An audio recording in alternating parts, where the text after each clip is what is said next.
Good evening, dear listeners, and welcome to a chilling bonus episode of Strange Darkness Radio, your gateway to the unseen and the unknown. As shadows lengthen and night descends, welcome to a realm where reality blurs and the impossible becomes plausible. This is Strange Darkness Radio. What lurks in the spaces between what we know and what we fear? Tonight, we'll peel back the veil on secrets long buried. Prepare yourselves for a journey into the unknown, where ghostly whispers echo and creatures of legend may lurk just out of sight. Steel your nerves and open your mind as we venture into the strange darkness. The boundary between reality and nightmare awaits. Let's see who's tonight's guest host of the bonus episode. Or if Bobby will be guiding us through the darkness alone.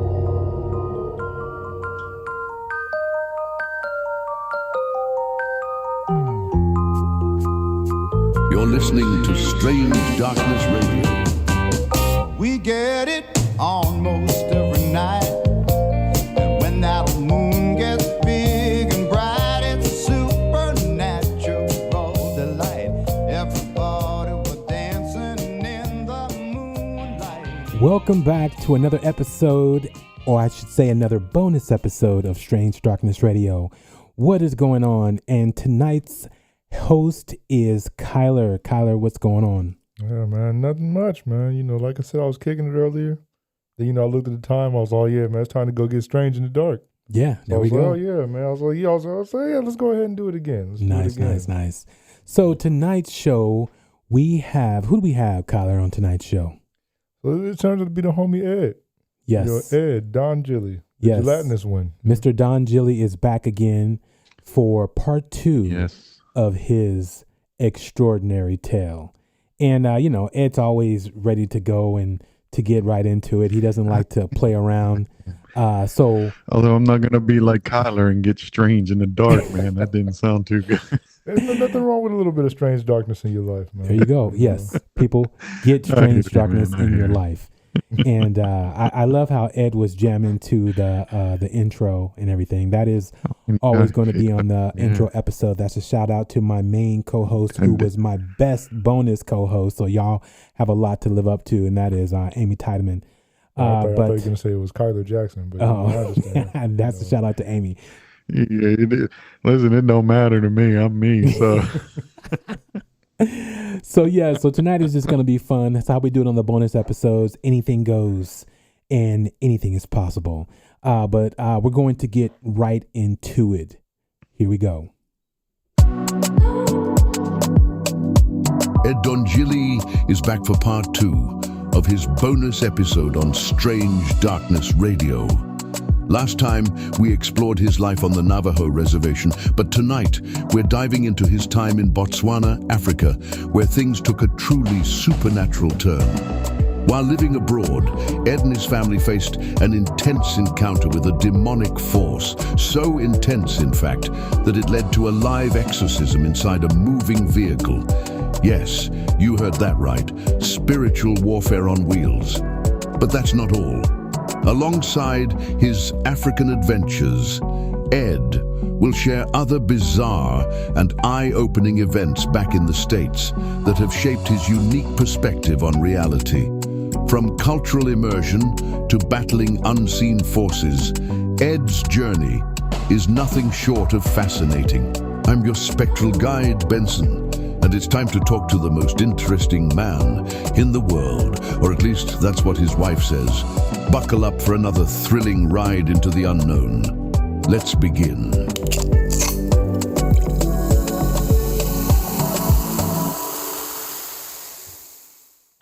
Dig it. Ed, welcome back. Welcome back. Oh, thanks so much, man. Just Thank for everybody who is Thank not you. 21 yet, the bubbling sound at the end right there, that was just his club soda. That's all it was. No, actually, it was Guinness. The man's drink, the myth. My fave. It's my fave. You know, if you guys watch this on YouTube, I'm pretty sure you're going to see Mr. DonGilli doing what? What are you gonna be doing? I'm gonna be drinking There Guinness. we go. And yes, It has we'll see that. it's a calming thing because it's low alcohol, but it's a beautiful drink. Yes, You know, yes. it's So a beautiful drink. you will And always find Ed around the watering hole. Not gonna lie to you though. The last talking beautiful drink I had was a mostly. margarita. Damn, you going for the hard stuff, huh? Kyler? Oh yeah. I can only drink the hard liquors. That's the only way to go. Nice, That's all I have nice. to do. That and wine. No, I will drink wine, but only those two things. Nice. All right. Well, tonight's show, Kyler is going to lead Ed down the road to Africa, and let's see what insights Ed has. So, Kyler, take it away. Oh yeah. Okay, so you said you want to start off giving me the wheel. Where the keys at? So I can go ahead and start this thing up. You're driving this vehicle, Oh yeah, Tyler. We driving tonight. Yeah, man. So you said you want to start off over there in Africa, then. Or you don't want to clear up anything else before we start over there. Or you want to go straight to it? Because we can go straight to it. Actually, I do. I want to clear up something from my last episode on the Yebache ceremony. I need to clear up because at first I did use the term ceremony because that's what it is. But I think there was 2 occasions where I actually said Yebache Festival, and I don't want to give the wrong impression that it's some sort of carnival festival for everyone just to come and eat corn dogs, that sort of thing. It's a serious cultural ceremony. And so I just wanted to clarify that. Apologies for if I offended anyone, but that was not my intention. And I think anybody that knows me knows that wasn't my intention. It was just one of those slip of the tongues. I used festival on a couple occasions. So my apologies. And I can't say it won't happen again, but Well, at least not purposefully. It's okay because I got the keys now, so it's all right. I'm glad I asked you, boy. We're finna go pedal to the metal. There you go. Yeah, I appreciate that. I appreciate the opportunity to clarify that that mistake on my part. Oh yeah, most definitely. All right, so what part did you want to start clearing up with, man? Let's go ahead and get it. Well, I guess we will start with the Africa trip. We to set the stage of how we actually ended up there. We were members of a church in Pendleton, Oregon, and we used to have a pastor from Botswana come over a couple times a year to minister God's word and share what was going on over there in his parts. And we supported them throughout the year. And he also, the church over there in Botswana, also ran a ministry training center for Bible students, not just from America. In fact, I was the only one from America, but throughout Africa. And one of the times that he came over to minister at our church, he let me know about this and, asked if I would ever be interested in coming over. And I finally said, yeah, I would. And so I talked with the church elders and the congregation, prayed about it, and talked to my wife also. And our daughter was, I think, 5 years old at the time that we left to go over there. And so we packed our bags, headed over there. Funny story. I'm scared crapless of flying. I hate flying. It is not my favorite thing to do. Okay, they have pills for that. I'm right there with you, man. I'm not. Here we go. You know what helps with that? Hard liquor. Well, I don't drink. At the time, I wasn't a drinker. Mm-hmm. I'd have one once in a while, but this was before my wife was a nurse. I got picked up some Valium from my doctor before we left. Valium will do it to you. It gets you there.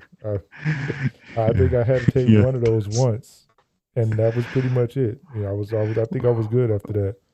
I do didn't take it anymore after I took it. I got it. Mhm. I got some from the doctor. Our flight was leaving out of Portland, Oregon to New York to JFK the night before. So we left it at night. And I didn't take the Valium. I was like, no, because I'm not somebody who likes to take medication at all. And so I didn't take it. I thought you were going to say you just didn't take it. You just going to tough it out. White knuckling it. Just go through with the tough way. And so it was a 5-hour flight. And I didn't take it. And the whole way, I'm just sitting there, apparently just frozen and turning white. Wow. And we landed. And I told my wife, I said, I can't do this. I can't, because at the time we'd stayed the night in New York because our flight for Johannesburg, South Africa left the following morning. And at the time it was the longest nonstop flight. It was 19 hours nonstop. That's rough. And I said, I can't do this. A couple things for that. Not 19 hours. 19 hours. I'm not doing that straight. I'm not gonna. I'm gonna have to go out there for a very, very long time. If I'm on a plane, I'm a nonstop. If I have to fly, it's I'd rather nonstop. go one Just shot. get me there. Just get me there. But I told my wife, I said, I can't do this. I'm not going. And she said, you need to take your Valium. We're going. Now, mind you, this is your thing. You wanted to go. You actually convinced her to go, and you're now saying, I'm not going. She was very agreeable. Like I said, we prayed about it, and it felt like the right thing to do. Like it was. I mean, it was an opportunity that came forth from out of nowhere, and I was about to say, because I haven't been to a church yet that offered me a ticket to Africa. That's one thing. We had, the congregation supported us for our whole trip over there during our stay there.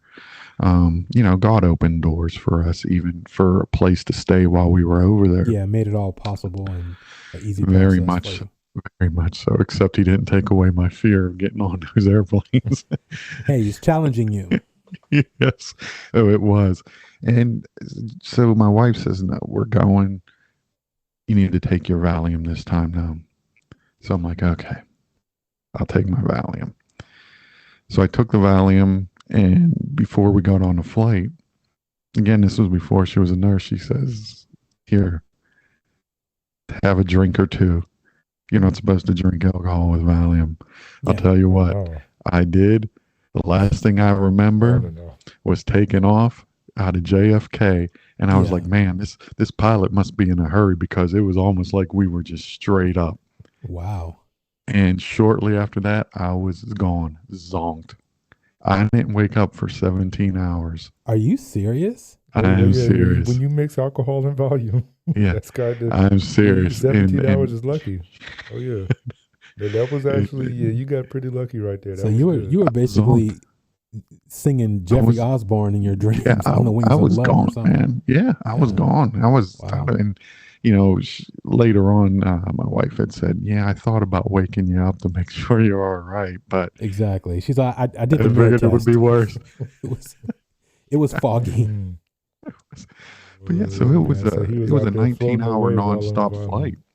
And 17 hours of it, I was out cold, which was probably for the best. It was for the best. Yeah. So we landed in Johannesburg, South Africa, and then we still had another hour flight to take to Gaborone, Botswana, and it was on those prop planes, little propeller planes. So she gave you but I was still like, man, I made it this far. So it was at that point where it's like, I don't care. I'm just getting on this thing and we're going. We got an hour flight. So that's how my story of the flight, of how I actually got there. Yeah. Arriving in Botswana, we were met at the airport by a gentleman who became just a wonderful friend to me, Chris Mbiwi. Awesome. He was one of these guys who was just always happy. And the moments that he wasn't happy, you could tell. Yeah. But he was usually a very jovial person. But he was the one that picked us up at the airport, took us to the pastor's house that we had known. Pastor had laid out everything where we would be staying. There was a member of the church who actually owned a house in Tlaquane village. Mm-hmm. And so we were staying there. I mean, it was, before we left, we asked the pastor, what's it like? He says, oh, it's just like here. Yeah. It was nothing. I was going to ask if he was telling the truth or not. If the pastor lied to you. It was nothing like here. Yeah. The one person you don't want lying to you told you that exact lie right there in your face. Yeah, and so, I mean, there was a bit of culture shock, obviously. But once we got over that culture shock, I'd say after about 3-4 weeks, man, it was just a beautiful place. Well, so real quick, so how long did you say you guys were actually out there for? 'Cause I know you said 3-4 weeks. 9 months. Oh, okay. We stayed for 9 months. Oh yeah, 17. I could do a 19-hour flight for 9 months then. Yeah, I mean because for a minute I thought you went out there and then had to come back like a month later or something that. I was like, I couldn't work. No, on the way back, we stopped in Paris and had the layover. Oh, nice. Yeah, so we did it an easier way. Yeah. On the way back, but getting over the culture shock and that, it was wonderful after that. Some of the things that when getting used to the different beliefs is in any culture is always because you kind of say like, well, why is it done this way? Why is it done? Why do you do this? Or what's this about? Yeah. And the same thing happened there. We used to, the house we lived in was right on the edge of the bush. Mm-hmm. And the bush is wilderness. There's, you had our house, which sat right on the bend of a dirt road. And the other side of that dirt road was bush. So there was a reservoir back in. And there wasn't a lot of homes by you as far as like neighbors. It's like rural area. No. There was a few houses around. One of our friends there from church, one of the elders actually lived just up the dirt road a little bit from us. But yeah, there wasn't.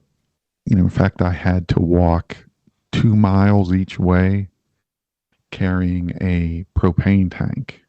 Oh, because that we could for our little heater, because the houses really don't come with heat. Yeah. So I had to walk 2 miles lugging this, thing, and I'd also, go up there, get a little can of Pepsi just as a little reminder of home type thing. Those little comforts. The substitute for Guinness, by the way, that's what it was. Had to substitute the Guinness real quick. He got it imported. No, they had homemade alcohol called Chibuku. That sounds like a good time, by the way. And it was delivered. Funny story. It was delivered in these milk carton. Like cardboard milk cartons. Mm-hmm. And across the street from us, we had basically an extended family that they lived in, basically it was a shanty town, just metal house, trailer type thing. Basically just think of the back of a tractor trailer type thing. I mean, it was a shanty town. Yeah. And they lived across the street from us. And one morning, in fact, I think it was the first morning that we had woken up in the house that we were staying in, I saw a truck pull up, just one of those stake trucks, that are open-ended with just the wooden sides on the back. Mm-hmm. And was filled with what I had thought was just milk cartons. And one of had the the good stuff older instead. Man. one of the older gentlemen from across the street came out, and he was just unloading, like milk crates of these. So I go out and I just start help unload, trying to be a good neighbor and that. Yeah. And I got to the church. They said that wasn't milk. That's homemade chabuku. It was a good thing you didn't drink it going before church. And no, it was not touch. I wasn't drinking that. No. Well, you didn't actually didn't get to try any of it, or you just I could have, but no. Oh no, man. absolutely not. Man. But eventually probably you would have tried tried it. it, right? No. Oh, you never tried it. Yeah, I Oh, had to okay. try I that. never tried the homemade stuff. Oh, wow. Yeah, no, man. When in I just Rome, man, never tried the you homemade do stuff. as the Romans do. No, I don't do alcohol. No, I'm not doing that homemade chabuku stuff. Well, as somebody who's And, had moonshine before, I for sure would have tried it. I would damn. have had to try it at least once. Well, you can still see, so That's I for guess sure. you didn't. And I have tried before. The moonshine I have tried here, but I'm in a strange land. I'm not trying, that. I don't know how it's made or anything like that. Yeah. So it just wasn't I wasn't interested in that. But living next, basically next to the bush, there was numerous nights. Like I said, there was a reservoir that you had to walk through the bush, maybe about a mile. And at night, like I said, not every night, but there was numerous nights, you would have like a group of 50, 75 people, like at 2, 3 in the morning, walking down the dirt road, I should say marching and chanting Yeah. down the dirt road. And the first time I heard it, I was scared. And you guys are 'cause staying I didn't know what it was. by yourself in this location, By right? yourself. You don't have anyone Just- with you to say, oh, no, this No. is what this is, and this is Yeah, why they're no. doing that. No, Wow. no, we had nobody. It was just my wife, myself, and our 5-year-old daughter. Yeah. What happened with And wasn't we there like heard a this contact with the chanting. church? Yeah, there was. But as far as in that house, it was just us. Mhm. And it's not like anybody said, hey, you might hear a bunch of people walking down at 2 in the morning chanting. It wasn't like that. Oh yeah, And so especially we I would have been heard like, oh, they're coming to get the white guy. So like Oh, it was just because, there's something about chanting that is very, people when they chant, they get into these zones, man. Oh that- yeah, and you don't know you the know. reason for it. So there's Yeah. chanting because you're about to go to war, or there's reasons for it. Mhm. Yep, exactly. And so I woke up because I heard it, and I woke my wife up, and we just kind of huddled, because we had no idea what it was. Yeah. And they left. They went by the house, just kept going, and then started heading out towards the reservoir. And the next morning, when I went to the school at the church, I asked someone, I says, this is what happened last night. And they says, oh, well, these are the people that they worship the water god. Oh. And so they go out to the reservoir and hold ceremonies out there. And, it was a bit of a relief to know what Yeah, exactly. what You it would was, think but, they they weren't going after still. Yeah, they would kind of warn you Yeah. though, and gave you a heads up, like, hey, these are the possibilities in this area that you're at. Don't be but startled. I just think it's like something you don't, I guess, really think about Yeah. because, you don't know that it's going to happen, or when it will. So that was something that we would deal with, at night once in a while. did you ever get to find out more about this water god? Because I'm not going to lie. If I was there, I would have had to. I feel like I had to ask. I didn't find out too much about it. They would just say that it was a water because, over there it can be very dry, obviously. So they'll go out, they'll pray to their water god, hold a ceremony, and pray that the rains come. And I tried looking up names of gods for Setswana, which is the local tribe there. It's a Setswana. And there really wasn't much written about it. I just don't think people really know much about it. But that was enough for me. I mean, I knew what they were doing, so I didn't need to walk out with them and find out exactly. Oh yeah, no, it's just one of those things. Like I always find it interesting. I mean, especially like I'm thinking in the modern time, like a right now time, where you would still hear about something like people who would go to a reservoir and pray, to a water god or to anything god, or anything else other than what we usually just regularly have when people just go to church and pray. It was, as Christians, if we go to a reservoir, it's to get baptized or to do baptisms. Yeah. Which is definitely something they were I going didn't out do to. I didn't go to. They didn't have us in no river. I was at a Baptist church. Oh, really? I went to a couple different churches, but none of them was at rivers. Yeah, exactly. I don't think any of the people there were ready to do a river. Yeah. When I got baptized, it was in a river. It was in a river. Yeah. And so that was one of the things that we dealt with. How about sounds and stuff that you hear, in the distant and at night that you're not familiar with based upon this location and how rural it is? Oh, baby, you hear the hyenas going at it. You hear and see insects that you didn't know existed. Yeah. I mean, the size of some of these.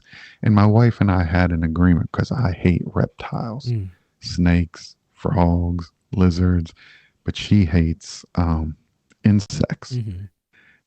And so we had an agreement that I would take care of any insects in and around the house, but she would have to take care of the reptiles that got into the house. Yeah.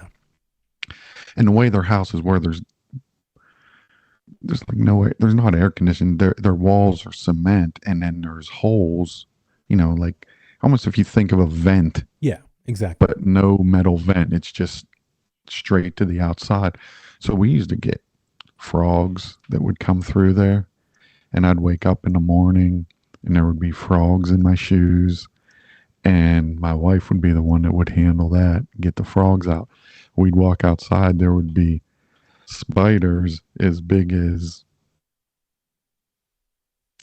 raccoons, and I would try and handle that. And that's why I wouldn't be there.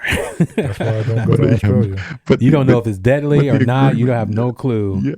Yeah. But the agreement worked for us. A bugosaurus. You need a bugosaurus. They said there was a lot of surprising things. The family that lived across the street from us, they weren't churchgoers. They were more traditional beliefs for the local tribal beliefs. And this is where one of those incidents that, the exorcism on wheels. We'll get into that now. Oh yeah. This family across the street, it was, grandma, grandpa. It was like about, my gosh, 8 younger children. I'd say, the oldest one maybe being like 12. There was aunties, uncles, just a whole extended family in this little shanty home area. The parents the children's parents had passed away from AIDS at the time. We were told. And one day, one of the aunties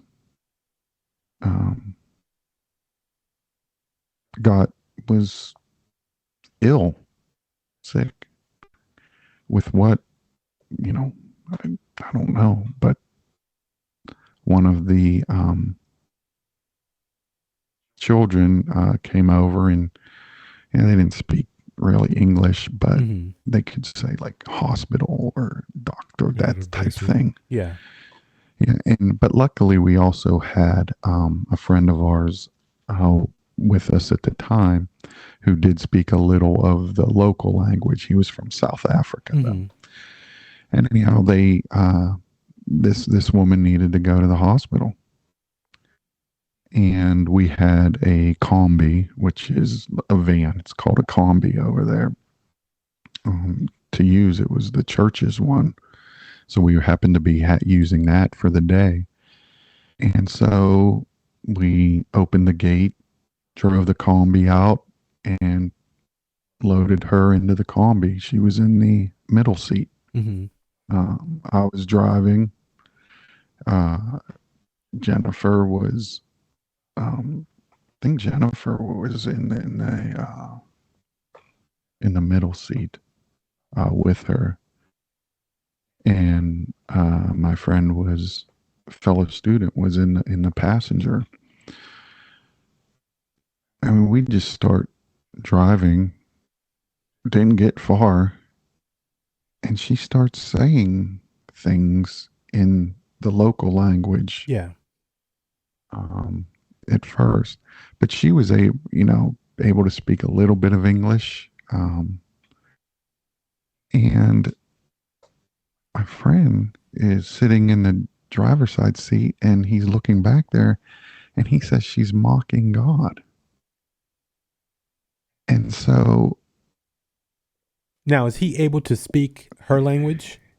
To know he speaks a little bit of her language. Yeah, he speaks. So, some of the language. I mean, it would be familiar. I mean, where he was from in South Africa to where we are in Botswana, it's not a huge distance. And yeah, he had said, she's mocking God right now, and you could tell. And no matter what language you speak, you can pick up tones. Yeah, you know what I mean. And like I said, she did speak a little bit of English.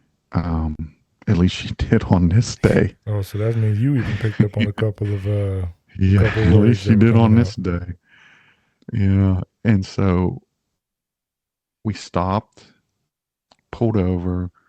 My wife switched places with my friend, and I started driving again. And your wife is switching places because obviously she's a medical professional. And so she wasn't at the time. Oh, she wasn't at the time. Oh, wow. No, she wasn't at the time. She switched places because with what the situation was going on, like I said, with the mocking of God. So she was trying to calm the situation, or at least tend to this female. Yeah, and she moved up front. My friend moved in the back, and he started praying. I kept driving towards the hospital, got a little bit further, and we stopped because, she just kept going. And, that's hard to listen to, why are you mocking? We're here to help you. And okay, when you say mocking, though, be a little bit more descriptive about what she was saying. Was she talking about Jesus as far as, blasphemy, or was she just saying what, something about your religion in particular, or you guys are here and, why are you, what was the content of what she was saying? Do you remember? A lot of the content was, well, she would say, oh, you go to that church, the church that, you worship God, you worship Jesus. Is Jesus protect you? Yeah. Can Jesus help you? Got it. That along those lines. And she just kept going. And so finally I pulled over along the dirt road because we were still, basically, like I said, we weren't far from the house. And we got out, and Well, on that note, really quick, let's go ahead and take a break. And when we come back, Don will tell us what he experienced, what he saw when that car stopped. We'll be right back. Have you encountered the unexplainable? Strange Darkness Radio invites you to share your paranormal tales, ghostly whispers, UFO sightings, or cryptid encounters via SpeakPipe. No phone calls needed. Just click the link in our show notes, available on iHeartRadio, Spotify, or Apple Podcasts. Record your story and we'll feature it on air. Your voice could be the next chilling highlight. SpeakPipe works on any device, delivering messages straight to our inbox. Don't let your eerie experience fade. Share it now and join the conversation where the unknown meets the airwaves.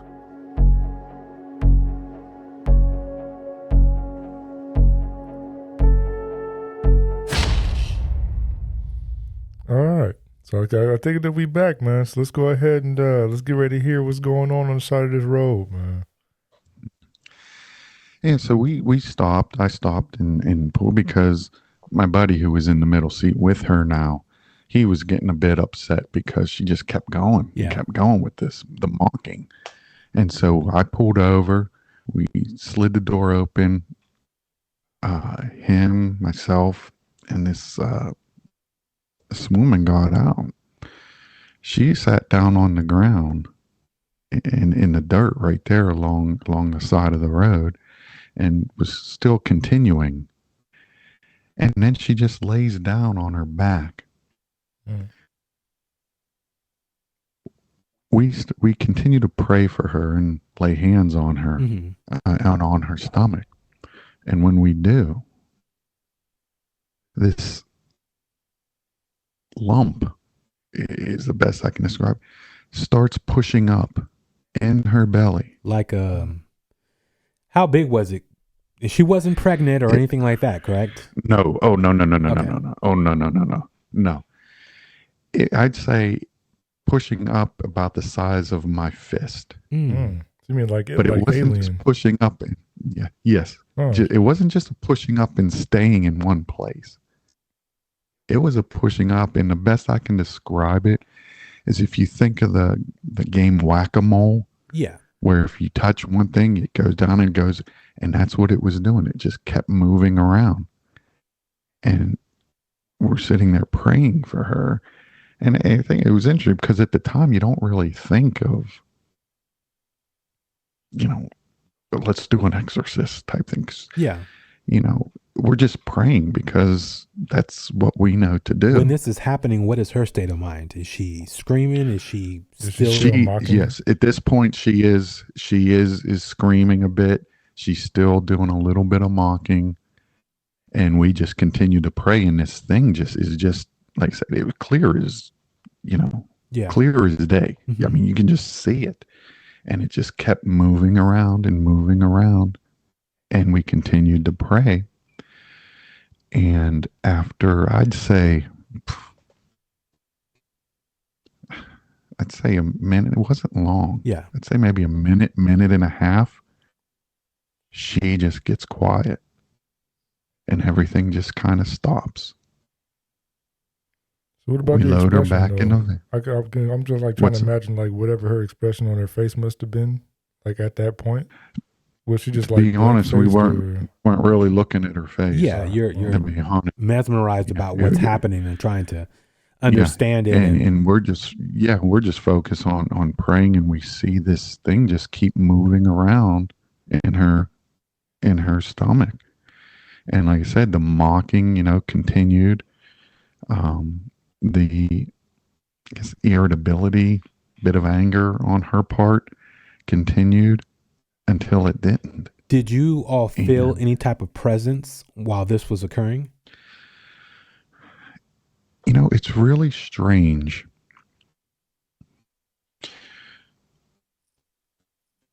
And this is the only time I've ever been involved in something like this. Yeah. And so I don't know if it would be the same for everyone, but you're just so focused on praying, and you're so focused on just being in the moment, that it's almost like you don't have time or to feel anything other than just what you are focusing on. And I guess maybe in a way that is, you could sit there and say, well, the presence of the Lord was with us because there really wasn't any fear on our part. Yeah, and it kept you guys just focused, and to where we were just saying the word. Focused. And so I guess you could say the presence of the Lord was with us, but that would be the only presence that we felt. Like I said, we saw what was happening, but it wasn't like we were sitting there in fear. Yeah. We just weren't. And, some of those, people say in moments of, high stress or whatever, you get this superhuman strength type thing. Yeah. And so I guess maybe you can liken it to that, but in the spiritual sense, where a moment like that, you're just so focused on God and praying that you don't really take notice of what's going on around you. It's almost like you have this tunnel vision. Yeah. That's going on with it. And that's how it was. And after about a minute and a half, somewhere in, I couldn't tell you the exact time, she just got calm. The thing in her stomach went back down. We could no longer see it. We picked her up, put her back in the van, and it's like she was back to normal. Mm. We took her to the hospital. Did she recall any of that? No. Wow. Oh, no. If she did, she didn't mention it to us. And she was calm for the ride on from there? Mm-hmm. The remainder of the ride to the hospital, she got out. We took her into the hospital, and she was perfectly normal. Even when we saw her when she came back, like the next day, nothing. She was just normal. And she never said anything about that event or what led up to it, or nothing at all. Nothing at all. And we have interactions with them. Like the children, we had the most interaction from, because they didn't. They never met anyone like us. Yeah. And so they saw that from the time we moved in, they were very curious. Oh yeah, because and yeah, if they gone into probably the cities and everything else, they may seen certain European people. Yeah, I don't think they left their little area there. Yeah. And they would, from the time we moved in, they would come in. Our house had a gate in the front, and they would stand at the front gate and just call out my wife's name. Just keep calling until she came out. Yeah. And we'd play soccer with them in the street. They came in, they would color with our daughter, because we had brought coloring books and crayons with us. Yeah. They'd come in and sit with our daughter and color, and they loved doing that. They'd come in, we'd make popcorn for them, and I don't think they ever had popcorn before. They were so amazed by it. Oh, wow. And they definitely didn't ever see a camera. Yeah. Because we had a camera, and we took pictures of them and would show them the pictures. Oh, they just were that's amazed. That's interesting you say that, because I know back in the day, more or less around the, early 1900s, when you snapped a photo of someone like that, they would think you're capturing their soul. Yeah. And so you got to be extremely careful, because they would kill people, for doing that, because they believe that they actually took their soul from them. Yep. Yeah. But these children, they didn't even. Oh yeah. They didn't even think along those lines. Yeah, exactly. These are adults that usually. And with them, they're just more curious. Yeah, it was a very curious thing. So not everything there was supernatural. Some things obviously are just natural and beautiful, and a lot of it was that. This episode with the woman in the combi and on the side of the road, it was, like I said, it's the only time I've ever experienced anything of the sort. Now, I know our listeners are going to be like, well, what if she had a parasite, or what if it was something to where that, she ate something, or, possibly, a foreign, parasite, and it was moving around and all that, but there's no way that could have been that type of situation. No, I would assume that if it was a parasite, which I never can heard of anything of the such, but there may be. Yeah. But if there was a parasite like that, I don't think she'd be home the next, The next 12 day. hours later, just Yeah. walking around and not mentioning anything. Yeah. So That's no, wild. it wasn't a parasite. Do you know what her religious practices were? They really didn't, practice religion that I saw openly. Like I said, my assumption is that they adhered more to the local tribal traditions, which a lot of the locals there just did the local tribal beliefs in that. Although there was a big in a sense, way more people, Christian communities there. It was one of the amazing things when we first got there. I went to the church for the first time on a Sunday. We're standing in one of the church offices and we're staring out the window, and it's thousands of people walking from every direction coming to church. It was amazing because I guess you could consider that supernatural because they walk for miles to get to church. And it was an amazing thing to see. It was a beautiful thing to see. It wasn't all, like I said, it took us a while to get used to the culture shock. And, one of the things that happened, it wasn't like there was times it just wasn't easy for us to be there. There was things going on back home, that were concerning for us. And we're like, do we even need to be here? Exactly. Yeah. And I remember sitting in class one morning, just wondering, like, do we just need to go home? Do we just need to go home? And I remember sitting there, the professor, one of the pastors was teaching a lesson, and I'm sitting in class, and I just ask God, I just start praying, do we need to go home, God? What do you want us to do? And an amazing thing happened to this day. It still amazes me. Well, I said, I need a sign because I pulled the whole Gideon thing. Yeah. Gideon needed a sign to make sure it was God's will. And I just needed a sign because, we're so far from home. Yeah. And you want to make sure you're on the right path.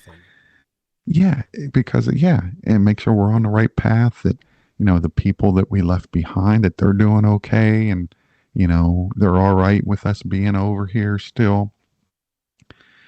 And I was like, I need a sign to know that I'm doing what you want me to do, God. And I can't really explain it, but it's at the same time, simultaneously, it came into my mind, a pile of bricks will be in front of my gate if we're to stay here. I don't know I don't know why I thought pile of bricks. It was so odd. Yeah. And I just kind of assumed that, all right, well, there's no way a pile of bricks is going to be in front of my driveway because, because there's nothing out there that requires bricks. Yeah. Like I said, it's dirt road. There's not brick houses. There's just nothing. I mean, do you, when thinking on that, do you know what that could have meant at all? Like what that would have symbolized? Well, I believe it. I believe it was God telling me, giving me the sign of ask. It just came pretty quickly. And after class that day, drove home. One of the other students used one of the church vehicles and drove me home. Do you know what was sitting in front of my driveway? A pile of bricks. When I got home, a whole freaking pallet of bricks, just sitting in front of my gate. Yeah. Of my driveway. And there's no construction going on. There's nothing. There is no need for bricks. I still don't know what happened to the bricks. But they were there that day when I got home, sitting in front of the driveway. and it's yeah, it's just a strange occurrence because not only why would there be bricks there, but why am I sitting in class even thinking about a pile of bricks? Yeah, exactly. Well, you know, And, the symbolism of a brick or bricks is to build a wall, to build a foundation, a structure, meaning home, meaning, you know, mhm. to, how do you put it? To, to strengthen, you know, a area Yeah, or a home. You know what I mean? yeah, So, to be able to withstand, because again, you don't build like the Bible says. You don't build on sand. yeah. Storms will come and it'll blow over, but bricks. Um, so yeah, that was something that again I can't. Yeah, Of why that thought came to you. But yeah, it just came. I mean, it just popped into my mind. Uh, yeah, like, like God answered me before I could even ask the question. yeah. It was one of those I episodes. just go It into was the one whole of those foundation episodes. thing when it comes to bricks and, you know, just the toil of, you know, the foundation and everything starts with a solid foundation. Mm. Yeah, it does. And but it was such a out of place thing to have. Mm-hmm. Said I wish I could, stick up pictures. Like, this is our house. Everything around here is dirt and bush. Mm. There is no buildings. Yeah. And then a Nobody's pile of doing bricks. construction here. And then they just Yeah. disappeared the next day or a couple of days. And it wasn't one brick. No, the next day, the next morning, they were gone. Wow. They were gone. Yeah, I can tell you. And I didn't.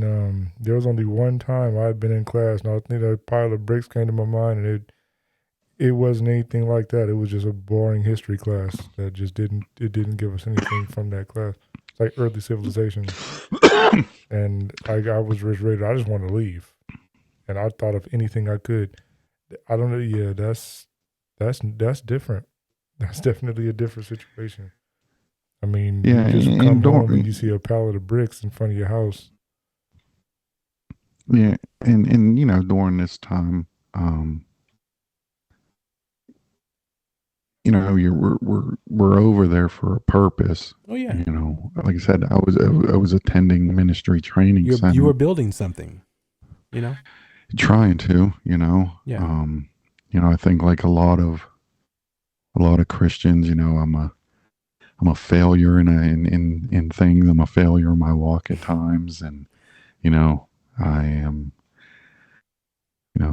it's a disappointment to myself But at see, times, and surprise you're myself. tying it to yourself opposed to building the foundation for the people of that area and for that African nation to come to, Jesus and to have faith in everything. And also what you achieved with, I think you did an exorcism. I don't know if you've been sanctioned by the Pope, but At the very least, you did a reinforcement.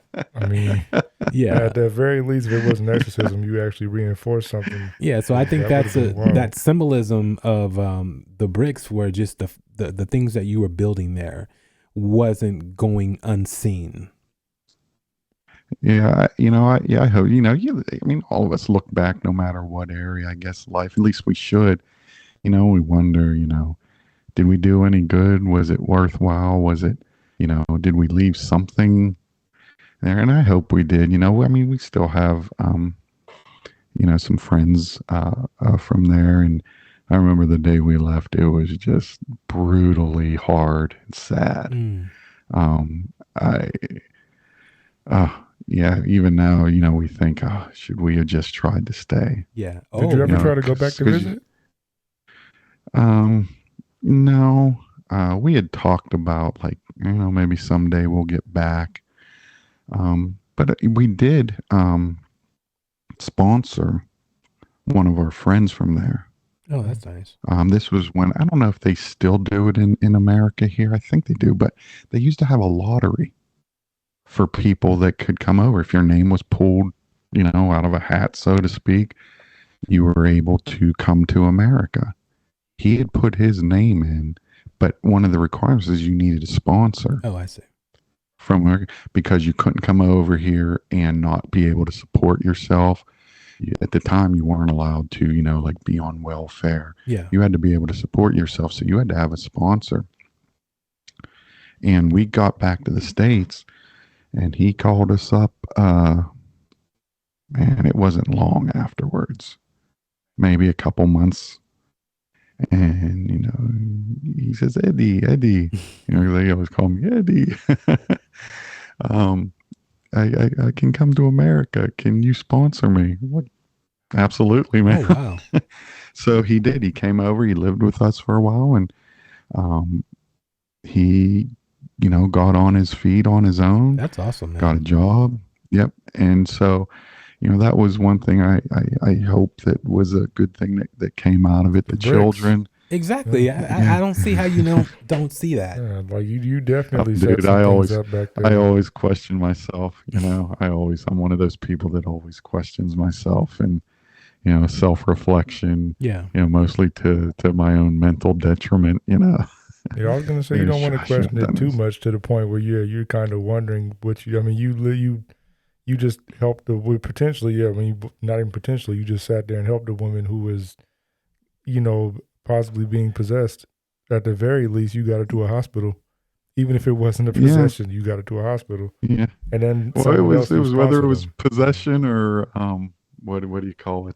Possession or obstruction. I think there's like 4 different types of demonic possession that the Catholic Church has.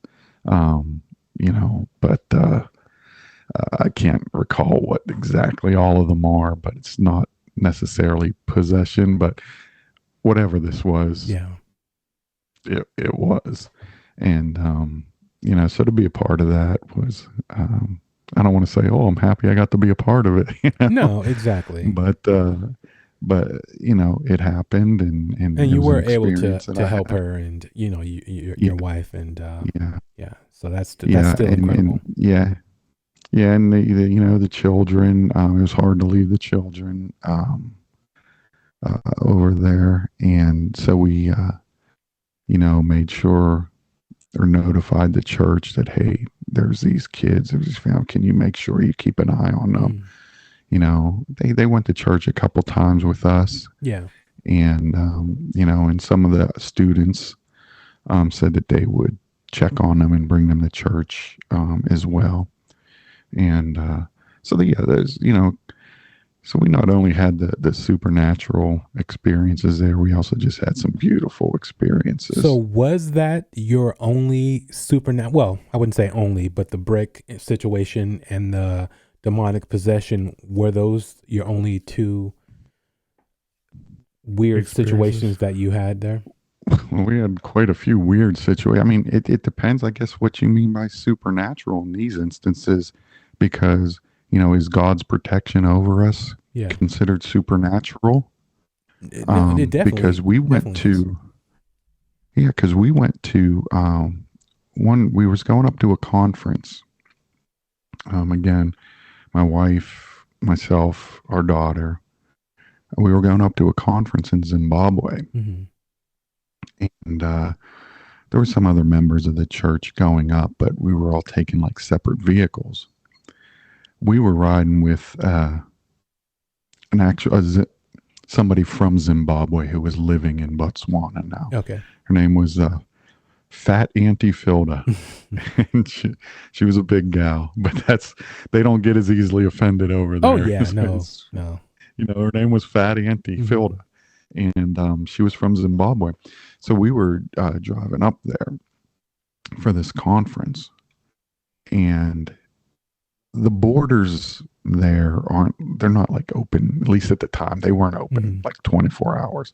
The border from Botswana to Zimbabwe opened up, I think, once a day in the morning. You got there early, and you had just hundreds of people standing there. And as soon as they opened that gate, there was this mad rush to get through before they closed the gate. Yeah. And we weren't expecting that. I mean, they did say, like Auntie Filda said, when they open this gate, Don't worry about me. You can just run. Yeah. Run towards the gate.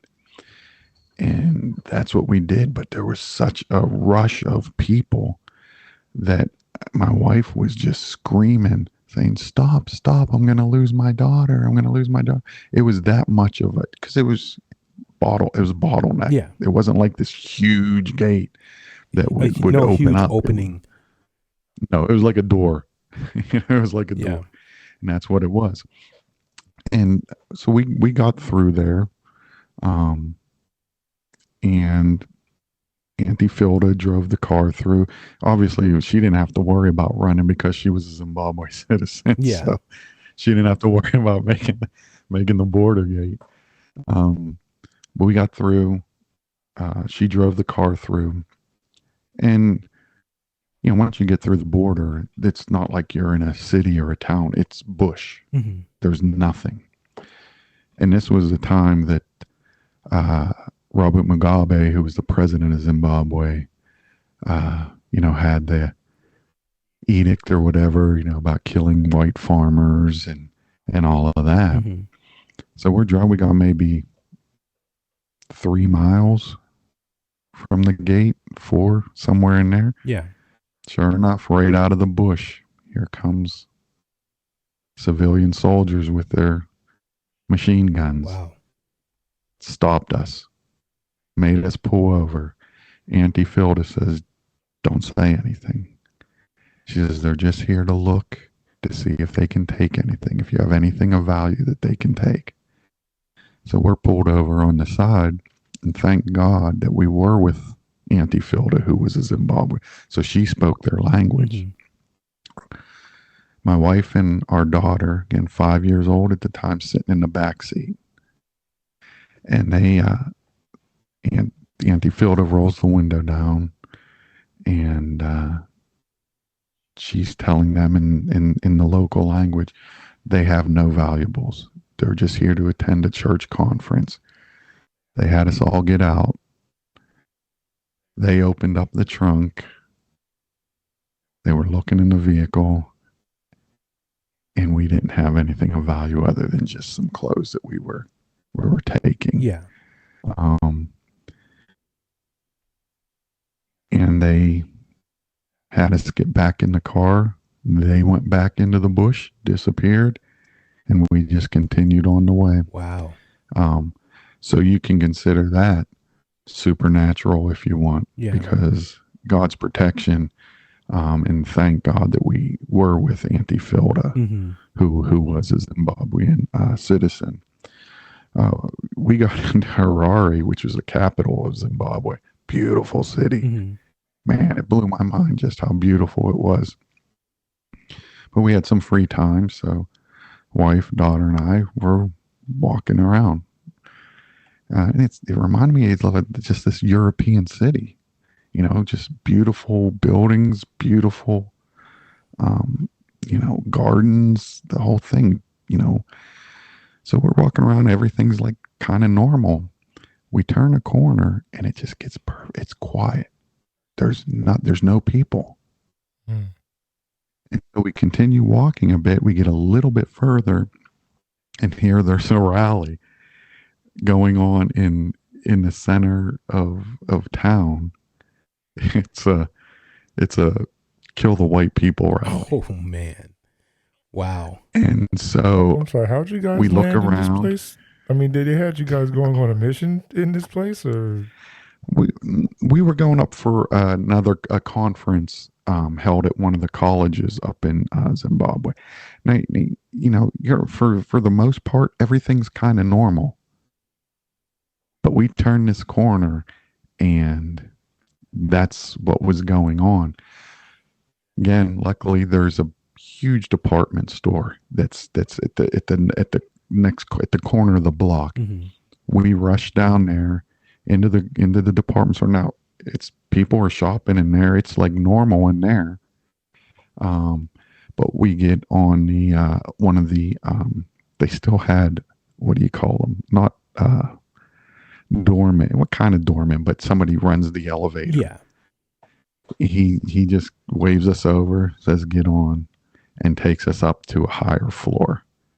We hang out there for a little bit. So he back saw outside. what was occurring and that you He guys saw were what trying was to going on. get out of that situation. Yeah, he saw what was going on.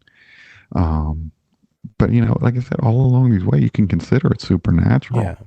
Because these moments where somehow something intervenes and helps you guys get out of protects you. a situation. Yeah. These because like most of the time it's just normal. Like we went, we stayed in the college dorms with everyone. We went in, different neighborhoods, and people were just so beautiful. Yeah. They were just so beautiful. The vast majority. Mm-hmm. But it also shows you what hate towards anybody, looks like. Yeah, for sure. It's a horrible thing. What we're capable of is human beings to be able to just hate people, like that. It's a horrible thing. But it was again, such a wonderful experience, because like I said, for the most part, everything was just normal. People were just beautiful to us. They were interested in us.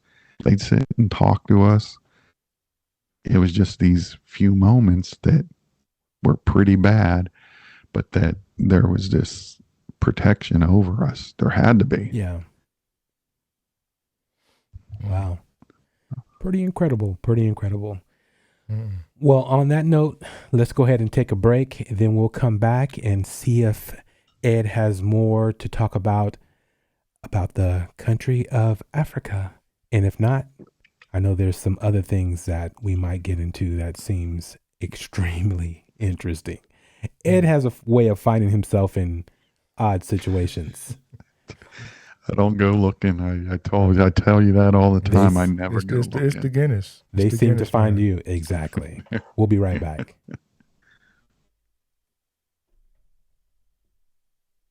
To become a part of Strange Darkness Radio, don't hesitate to contact us via email at strangedarknessradio@gmail.com or through our hotline at 916-741-3032. Share your story within a 3-minute message window.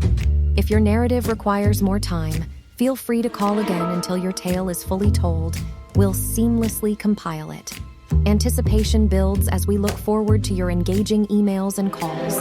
Stay tuned to discover our upcoming show emailer or caller. Now let's see who we have on tonight's show.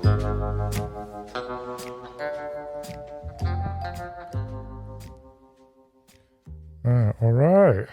Now we back at it now. Now don't forget, I'm on the wheel now. We about to clear through this traffic. Trying to start hitting the gas a little bit more. So I gotta ask but before we leave this area and go further down the road, was there anything left over here in this wonderful continent of Africa? And your well, I guess I won't just say completely perfect, travel through it, but for the most part, the exciting travel that you had going able through to survive.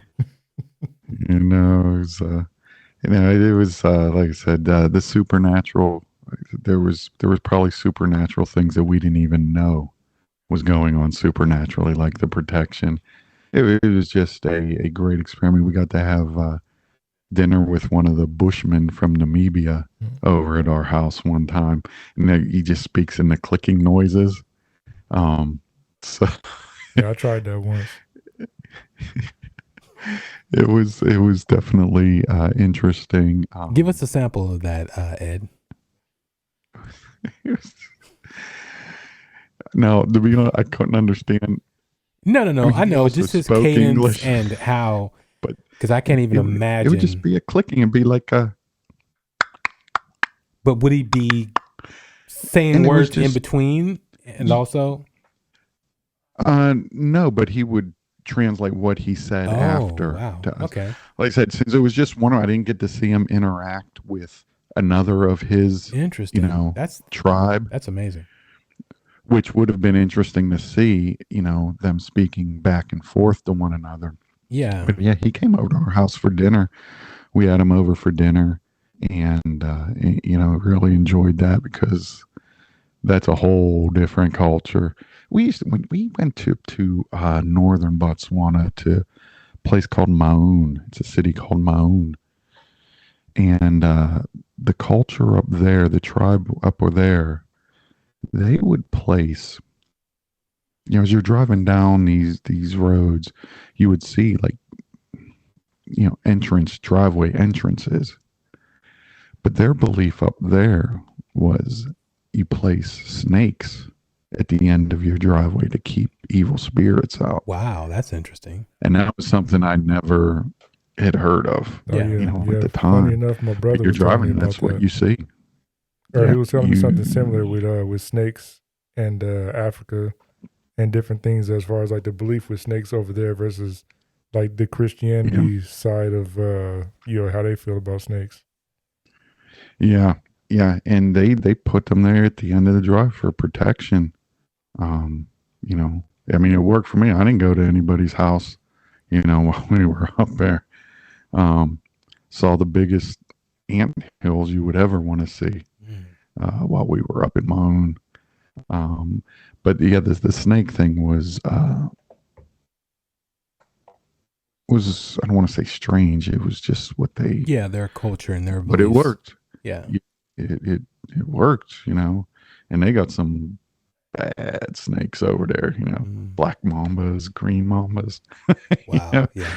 These aren't little snakes, So, but there was just so many experiences, even just everyday experiences that we would get to do, like my friend Chris and Bewee, who picked us up from the airport.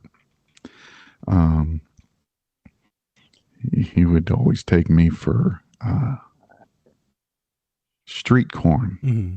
They just call it maize, but it was just people on the street grilling corn on the cob. Yeah, but it was the best tasting corn ever. But he'd see me having a bad day, and he'd just say, Eddie, brother Eddie, come, get in the car. And he'd take me for, it was amazing. He was a musician as well. Oh, wow, nice. And so he took me, we went to South Africa to pick up his CDs that he had recorded, and the pressing was done. So we got to go down there. He took me down there, and Johannesburg was not the safest city. Yeah. But experiences like that were weren't necessarily supernatural, but again, who's to say? Because being able to meet people like that, have relationships with people like that, it's a beautiful thing. Yeah, that's incredible. And you don't get that all the time. Yeah, it's tough. You're lucky if you get to have it one or two times. So, but yeah, those are our probably when we're done here, I'll be thinking more of our trip to Africa, and I'll say, man, I forgot about that. Well, that's the best part about, me being a driver and us being on that road. If I ever have to make like that quick U-turn in the middle of the freeway, I guess everybody gets to watch out. Because speaking of which, one of our trips that Chris took me to South Africa on, we went down to pick something up, and again, the borders, at least at that time, weren't open 24 hours. So we were coming back into Botswana from South Africa, and we had just missed the border opening. It had just closed like 5 minutes earlier. Chris gets out the car. He's going and he speaks to the guard. Hey, can you just let us through? I mean, there's no place to stay here for the night. Yeah. Just let us through. And the guard said, no. Like I said, Chris was usually always a jovial person. Mm-hmm. In this instance, he comes walking back to the car, and I could see on his face. And he goes to me, no kidding, he goes, Eddie, buckle up. He gets in the car. That's not a good sign. Bam, right through the border. Are you serious? Right through. Yes. Did they have weapons? Right through. No, but Botswana the security guard did, not that I saw. Yeah. Or walkie-talkies. Hey, there's gonna be two guys. Yeah. A mile down the road. Stop them. Now you're in jail. That's a brave man, by the way. Just so you know that. But you could tell when he was walking back to the car that, this wasn't good news, man. Yeah. This is not good news. And he says, Eddie, buckle up. So that's yeah, it's crazy. just some great experiences, That's awesome. man. Just great experiences. You guys made it through. Yeah, we got back safely. The flight home I was so tired Hmm. and exhausted, and just sad that I just got on the plane, and I think I slept pretty much the whole way from Johannesburg to Paris. Just slept. I was so tired and just Yeah. so bummed out. So yeah, those are our trip to Africa for that time. Like I said, I'll probably remember a bunch of stuff as I dwell upon it, and but it's all good thoughts, Yeah, no, man. It's all good thoughts. That's amazing, good memories, man. And I don't know if I would have went out at that particular, point in time and everything else. So to take that opportunity to actually do that's incredible. I don't know if we were gullible or just what, but like I said, the city was just a bustling city. Yeah. And it was a beautiful city. It just happened. We turned a corner and, you turn Well, and no, you see I don't like mean you just freeze. with the situation that was going on. I'm just meaning going for that length of time. And especially if you're not into flight and then going to a whole nother country like that. And, that still takes a lot.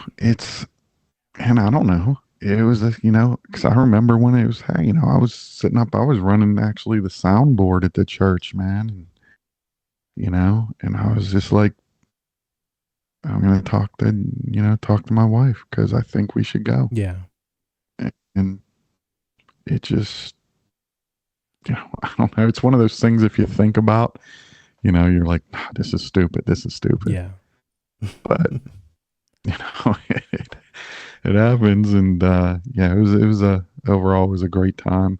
The experience, the people, it just stays with you, man. Nice. It That's stays incredible. with you. That's what it's about, man. It stays with you. I think your whole step of the way in your conversation, in this discussion, I so am focused on the brick situation, and I see why that happened the way it happened and why you thought that, and those bricks being there because it laid the foundation for all this whole experience and for you to with what did you just crack open just now?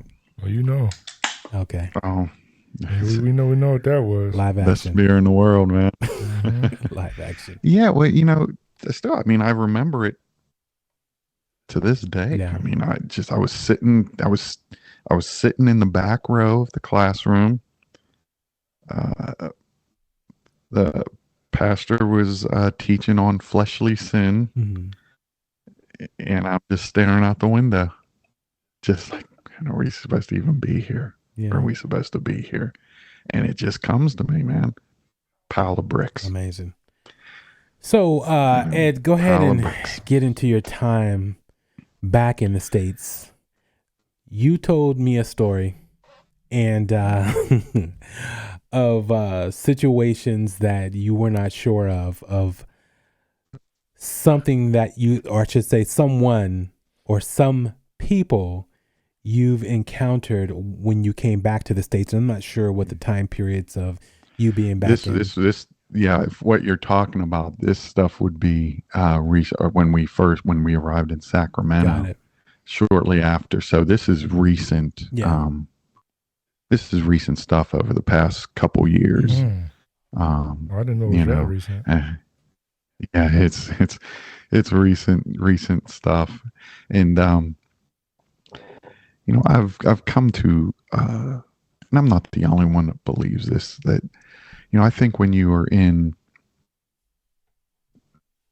depression, trauma, I think you become more vulnerable and open to spiritual things, both good and, godly spiritual things and evil spiritual things. Yeah. I hear that more things will try to prey on you on those, at those lows. Yeah. And you have to be, really careful when you're in those moments. I think it's it 1 John chapter 4.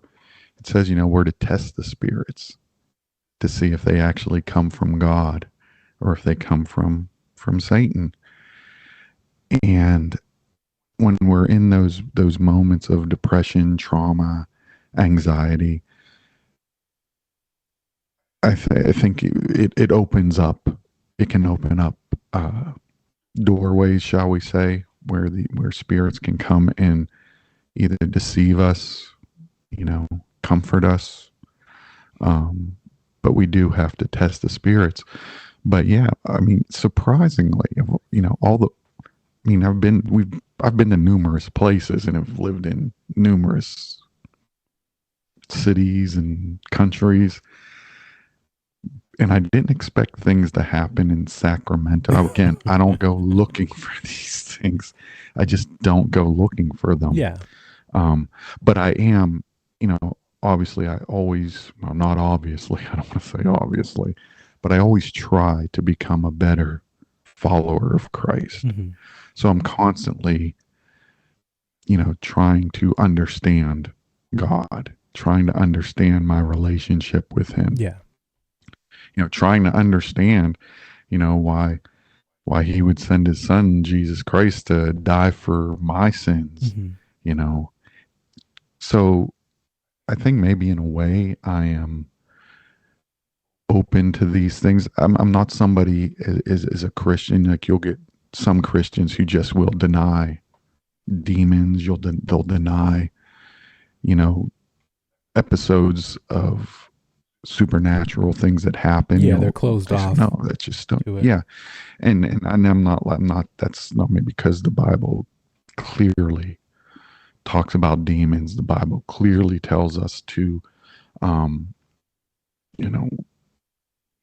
Satan disguises himself as an angel of light, which is why we are to test the spirits. The Bible clearly tells us to put on the full armor of God so that we're able to stand. Yeah, and so this stuff is real, and like I said, I don't go looking for it because I also believe, as a follower of Christ, I'm not supposed to go looking for it. But coming to Sacramento, I didn't expect. Again, Sacramento is not my favorite place, and I don't mean that in a bad way. Stop hating on Sacramento. Yeah, he was in Real Ender too long. Just, that's why. That's what it is. He was in. Real I don't Ender. mean it in a bad way. It's just I think it's because I can get bored pretty easily. For sure. And to me there's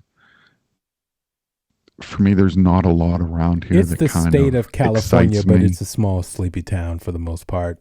You'd have to really go to San Francisco or LA or big city. Yeah, San Francisco turns me on. I dig the architecture, that whole mysteriousness about, San Francisco. But Sacramento never really did that. No, you know what? I actually have to say, though, because I thought about that for a minute. I used to think, like, oh, there's just nothing out here. And I had to think about it again, though, because I'm like, there's actually quite a bit out here. It's just where you're going to find it at.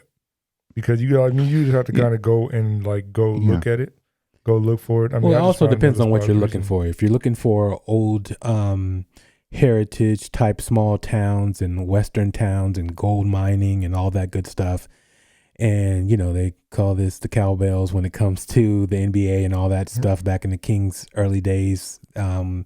With Arco Arena being out by, the cow pastures and stuff like that. But it's not a big city in the sense of a city, the nightlife and all that stuff. And even architecture, and again, if you're into the old Western towns, you got that all day. Mining towns, you got that all day. And I love history, whether it be biblical history, American history, European history. I'm a history. I love history. Yeah. And but one piece of history, even in school, I remember learning about it, but it just never really did anything for. Was the gold rush. Mm-hmm. It just never did anything for me. But again, that's just me. Yeah. But like I can go to New Orleans, and man, I'm just vibing in New Orleans. I think there's a mysterious side to you that you're at odds with, and because of your beliefs, and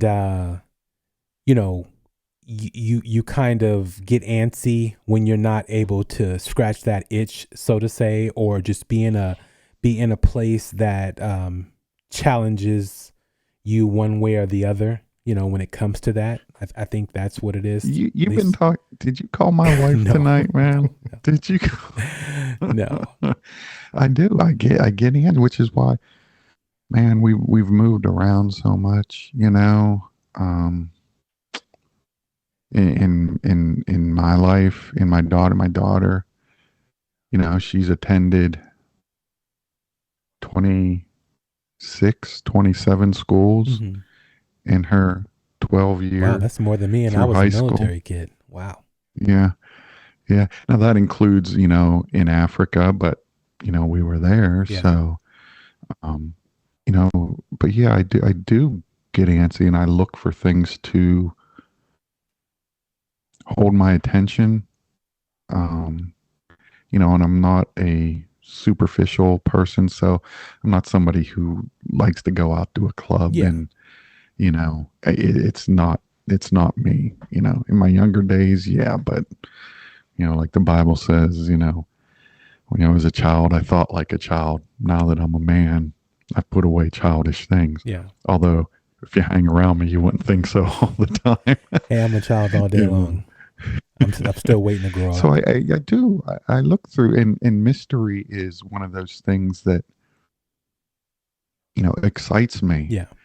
But at the same time, and I think I've told you this, it seems like I would be, at least I feel like I would be disappointed if I ever got the answer. Yeah. Mm-hmm.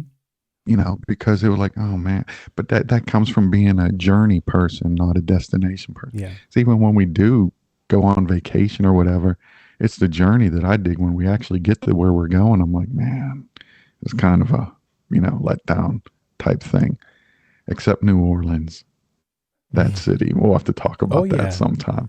Oh, there was stuff that happened in New Orleans. Yeah. Yeah. That's, yeah. Do we have time to go with well, it depends, because we're still driving through Sacramento. Another bonus right now. episode. No. Because the Sacramento stuff, there's a lot. Yeah, the Sacramento. We'll just touch on your experience with possible time slip, possible reality shift. We'll deal with that one for now. And then I'm gonna say something to our fans and our listeners about you, and then that will put it in perspective about how and when we'll get to the rest. Okay. This would have been a couple years ago. Like I said, we've only been in Sacramento for going on 5 years, almost 5 years. And I'm a open type person. I kind of believe in making myself vulnerable, and I kind of expect that from other people as well, because I think if we remain just touch on superficial things, then our relationship isn't going anywhere. So because again, I'll get bored, and so I'm kind of a vulnerable person, so I'll share things, and during this time when these episodes started happening, I was in a pretty deep depression. There was things going on. I felt like my life was out of control.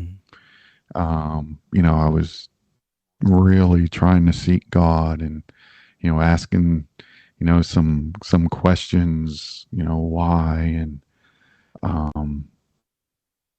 what do I do? So again, going back, I believe that when we are in those types of emotional states, we are open to both good and bad when it comes to spirit, because there is spiritual world. Yes. Make no mistake about it. Definitely. And so in a space of 2 days, I was in this state of just painful depression. I was driving home, and our house wasn't in it was just a residential area. There wasn't any commercial. It wasn't a commercial area type thing. It was just residential. Mm-hmm. And I was driving home, and our house sat on a corner. And as I was coming up to our house, I saw this woman standing right there on the corner, right next to our house. And she was dressed in like goth garb, like this goth woman. And it wasn't some cheap costume. You could tell by the clothing. Yeah. The boots. This was, her hair, was this dark reddish color with black streaks in it.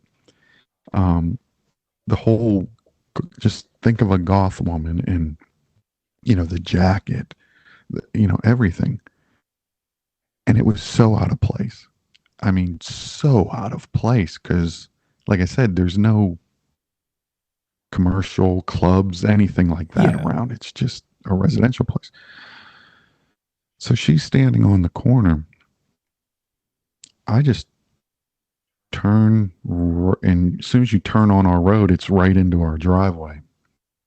Space of 2 to 3 seconds. Mm-hmm. I turn into the driveway because I'm asking myself, what is she doing here? Yeah.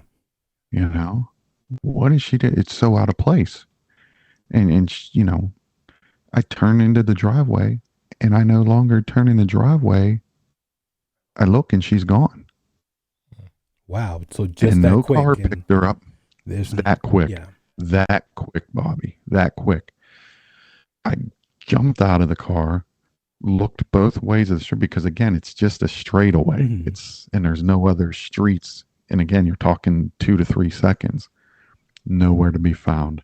Absolutely nowhere. And this is more than you just seeing a beautiful woman standing on the street and you're just looking like, oh, who's that? No, it's something drew you to this person. Yes, because the first thing I said to myself is I was driving up and saw her. I was like, what is she doing here?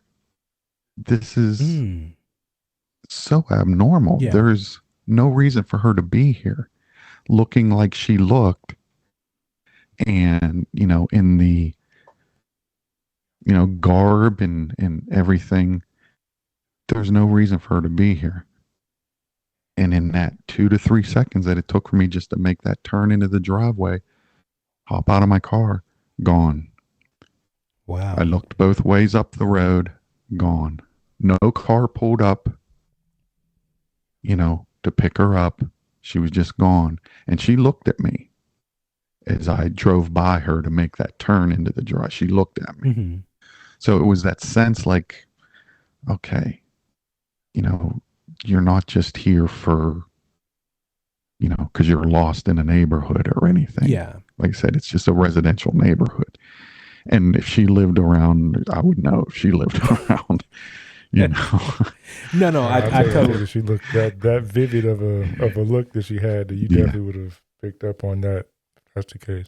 So I got to wonder. So you guys made eye contact and everything, like as you make this turn. Yeah. There was eye contact, and you just you get the sense like I just knew. What are you doing here? And this particular you look so out of place. Yeah, and this particular person, from her look aesthetically, this is something that is, if you, I want to say, created Pleasing a woman, this is your yes, the woman of your dreams type deal. Go ahead. Listen, I get excited when my wife wears her Doc Martens.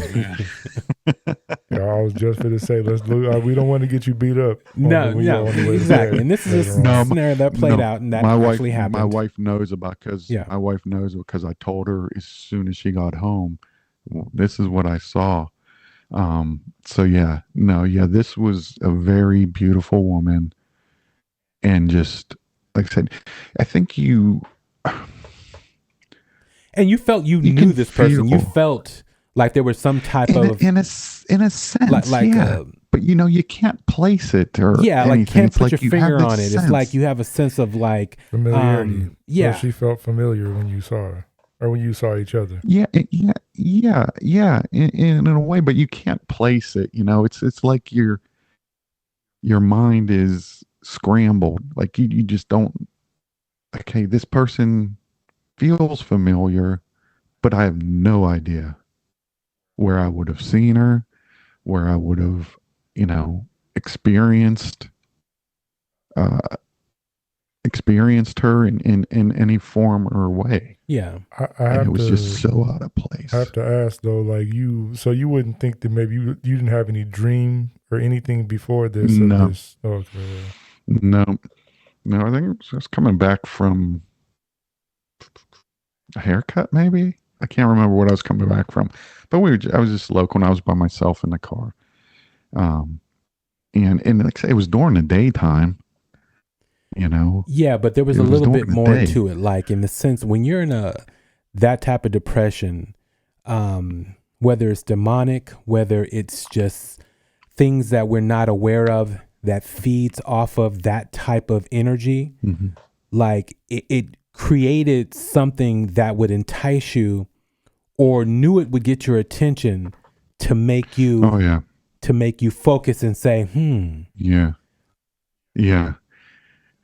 And I think as Christians, well, as any, writing the Lord's Prayer, lead us not into temptation type stuff, we always have to be aware, like I say, which is why we test the spirits. Yeah.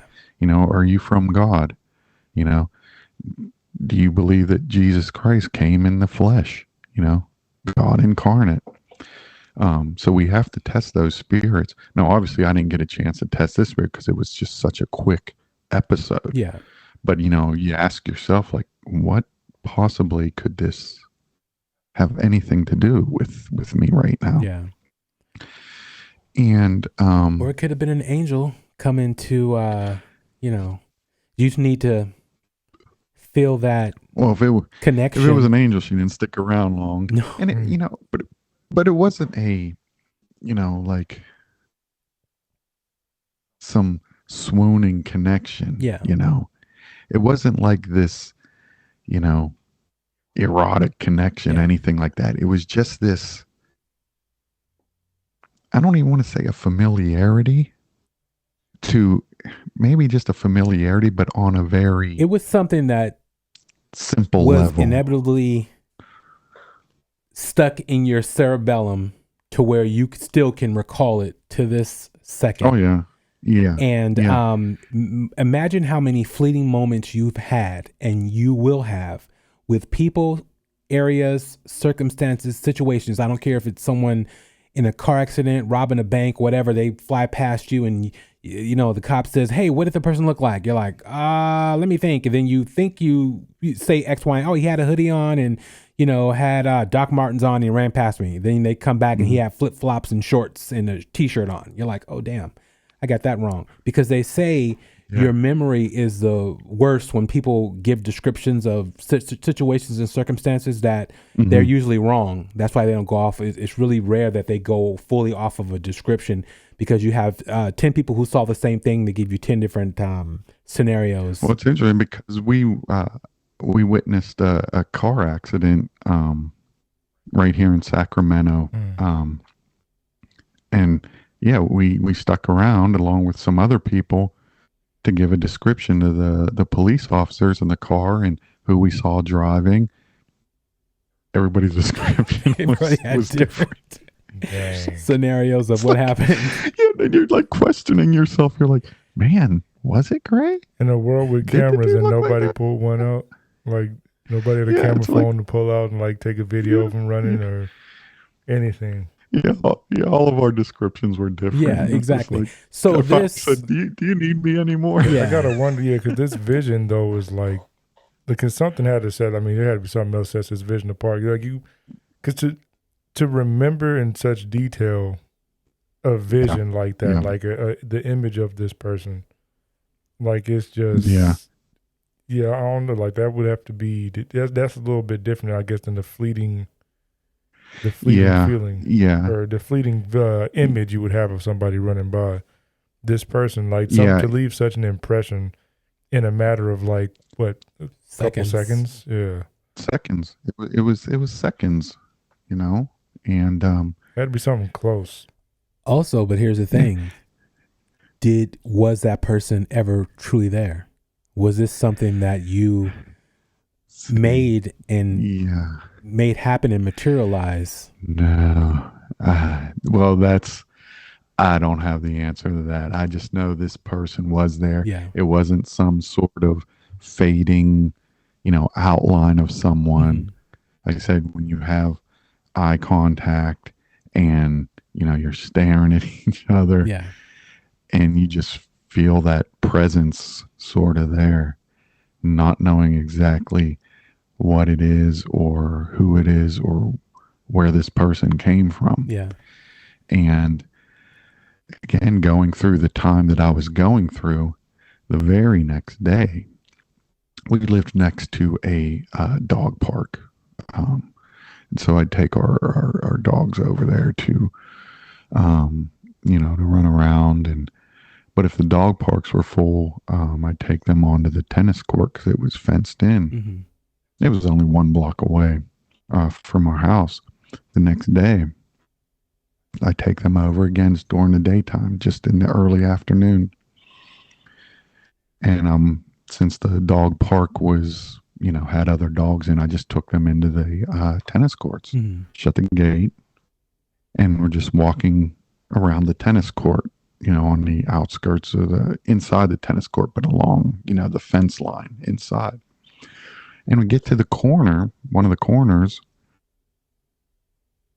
and I look, and there's this woman standing there, staring at me, smiling. Yeah. Completely staring different and woman, smiling. though, right? It's the same woman. Yes, completely different woman, dressed differently.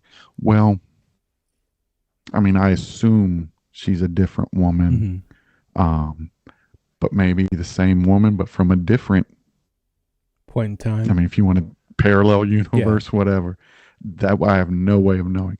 She was dressed differently, and she had, I'll call it a dog, but I don't know. It looked just like a wolf, and this thing was huge. Wow. I mean, huge. And I know dogs. No, it wasn't a Great Dane. Yeah. It wasn't some Norwegian wolfhound. This thing looked like a wolf, maybe mixed with a bit of shepherd, but overall it looked like a wolf. And this thing came up past her waist. How tall do you think she was?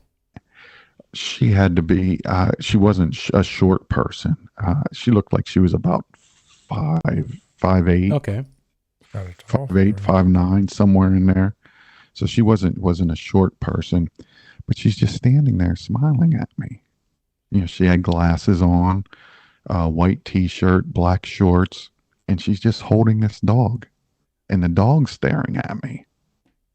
And I have my dogs with me. Yeah. And again, within a span of 1 to 2 seconds, because I look down because one of my dogs is kind of, growling, and I just look down to him and say, "Stop, it's okay." Yeah. I look up, her and the dog, her wolf, is gone. Wow. From the locked-in enclosure. Yes.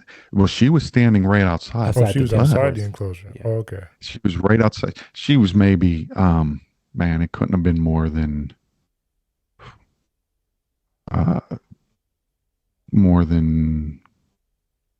20 feet from me. But the thing is, it's a wide open field outside this tennis court. Yeah. So and you're talking 1 to 2 seconds. I look. She's not there. She's not in the other direction. Again, just gone. In 1 to 2 seconds. I wonder, are these Same your as the spirit other one. guides that are manifesting, and you need them to at that time for what you were going through? Like, just like everything's going to be okay type deal, I don't know. That's interesting. Well, I mean, what would be the vibe that you got from this woman and this dog, or wolf, or beast. Again, just a sense of, it's hard to say familiarity, because if it was familiarity, I would know exactly who she was. Yeah, but it's interesting on what you told your dog, as far as like, it's okay. She's okay. The dog is okay. I didn't get any sense of danger or, again, I came home, I told my wife what I had just seen. And this is the second day. This is the second day. Somebody's watching over so you. This was 2 days. This was 2 days in a row. And, again, it's not an imagination type, because like the fact that this one was just standing there. Yeah. Holding her dog or wolf and just smiling. And again, disappeared in a span of 1 to 2 seconds, just long enough for me to look down and tell my dog it's okay. Yeah, because here's the thing. The first one you saw was Ed's perfect woman. And again, I'm just saying from a standpoint of the mind, I don't want to make anybody mad.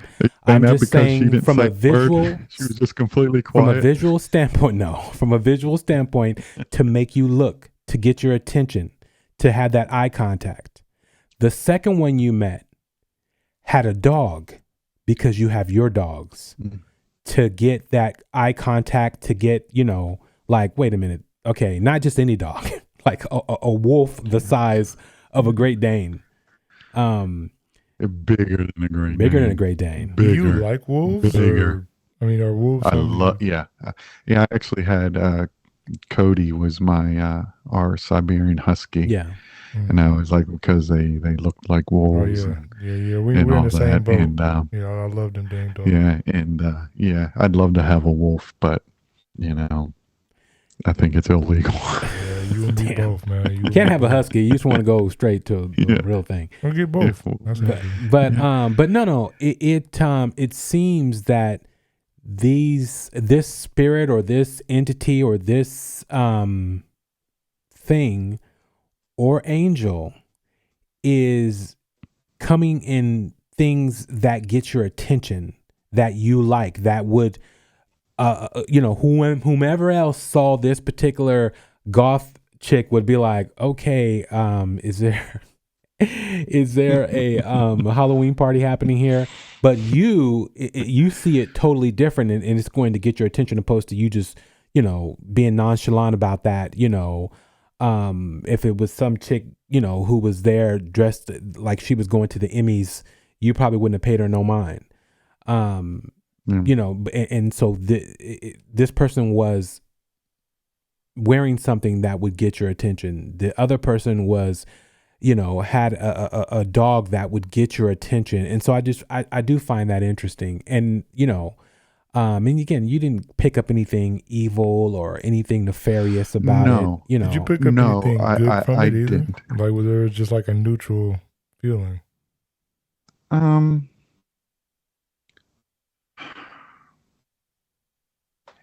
Picking up anything good, I mean, in my mind, it could be good, like, like happiness and, it's almost like, in a sense, because, my mind, went to like parallel universe. Like, is there a way that people can cross that dimension from one universe into another? And who am I in this, in these other parallel universes, if they exist? Yeah. And were these your wives or people that you had relationships with and that were bleeding into this reality? And it's something that you needed to see at that time that helped you. And again, to me, goes back to the bricks, all about setting that foundation and actually making you stay, making you calm down, getting you out of that depression. Because what's going to happen? Ed's going to think about what he's seeing. He's going to contemplate it. This is your thing that instead of moving, that you needed to wait, what was that? To make you inquisitive, to really have you dive deep in yourself, to ask the question of, what am I seeing? Like, why am I seeing this? Who's this person? What's going on? And, you probably needed that at that time. Yeah. And that's because you see something like that. And I would hope that anybody would ask questions that, you would show. No, a lot of people don't. A lot of people brush it off. That's the thing. I know. We talk about that. People don't look up. They don't look. They're just consumed with, what's going on in the here and now, and that sort of thing. But I think, I ask them because I'm always asking questions, probably more questions than, my wife likes me to ask type thing. Well, isn't there like that belief or theory about like souls or soul clusters? Where like basically it's like a thing of let's say even like in this life, the past life, or future lives, where like a lot of the people you've already come across, like a lot of people you have in your life and everything, you've come across them before. You guys move around in like the same cluster, just different positions. Yep. Yeah. There's I think there's that theory that goes around. I can't remember what it's called though, Bobby. But it's something along those lines. For me, the first thought that did come to mind was, okay, parallel universe. But then of course I go, well, God, what is this? Why is, what am I supposed to do with this, if anything? Because again, I try to always, test the spirits, that sort of thing, but I didn't get a sense of danger or, but I also didn't get a sense of like, well, these are angels. I don't know who they were, where they came from. That's, I guess, where we can, discuss and throw out different theories of exactly, who and why, what, where from, that sort of thing. But obviously I think the parallel universe thing came into effect. I don't know why it came into my mind. I think because of how quickly my attention was drawn to them and how they focused on me, but how quickly they just disappeared. Yeah. After I had seen these two individuals, and all within the span of, like I said, a couple seconds. Probably it's not like they could just disappear. Yeah, your parallel self, you probably ended up crossing with it at those moments. Yeah, I don't know. I don't know. That's, like I said, it's something that I probably will never know for sure. But I said there was no place for them to walk off to without me noticing, because it was that quick and that open. So but in the span of just a couple days, that seeing these two individuals, not knowing, you bring up guardian angels. I don't know. I don't know if I, believe in guardian angels per se. I do, and I believe in the Holy Spirit. You've had them rolling with you for a while. That was the auntie. That was certain situations that, as you're getting out of these situations, you have to understand that the faith that you have, there are things and entities, whether they're angels, whether, it's God's hand, however it's happening, when he has things to do. So he's going to send his workers to get you out of a jam and a situation. And I think that's what's happening. I think in the times that you are under duress and really contemplating whether it's just movement, whether it's just being stuck in a rut, whether it's, challenging different beliefs and different paradigms, that things are put in your purview to challenge you and to keep you, grounded. So all about, to me, that foundation, because even for how we met and that you're on the show, I think these are all parts of things that are meant, for you. Me personally, just what I think. Yeah, and like I know that in the Jewish folklore, Jewish mythology, there's a lot about angels, different types of angels, even guardian angels that they talk about. I don't know if we find anything actually in the Bible about guardian angels. There are some scriptures that maybe reference them. But obviously there's definitely angels. Yes. But in the Jewish folklore mythologies, they believe, angels are assigned to us. Some people, if you are, a good person, you get assigned a good guardian angel. Dang. If you are a bad person, you get assigned a bad guardian angel, basically according to your works. Yeah. It's what you get assigned. And then they also believe that some people do have both. The whole, what was the cartoons back in? You mean the ones on your shoulders? The devil and the angel. Yeah, so you have basically a bad angel and a good angel. Who are you going to listen to? For me, I'm a big believer in the Holy Spirit, obviously. Yeah. So, but demons are, principalities, powers of darkness, they're assigned to different areas, different countries, that sort of thing. And obviously there are angels in the Bible. I just don't know if there's such a thing as guardian angels.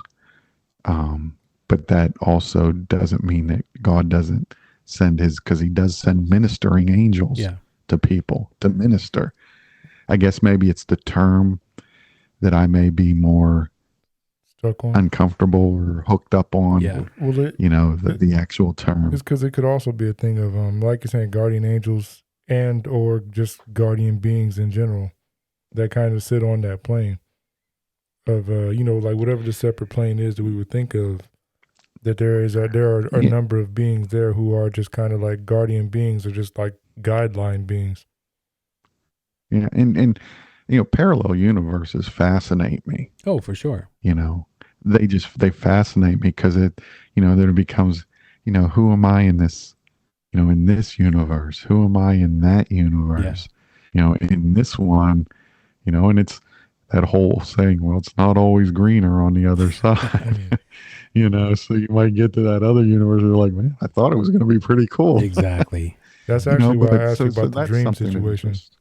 I'd actually ask if you had any dreams because of that. Like I've had like very, very vivid dreams that were a bit different.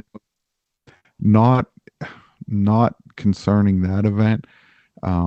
There are other events that were happening around this time that I'm sure we'll get into, but on the next episode.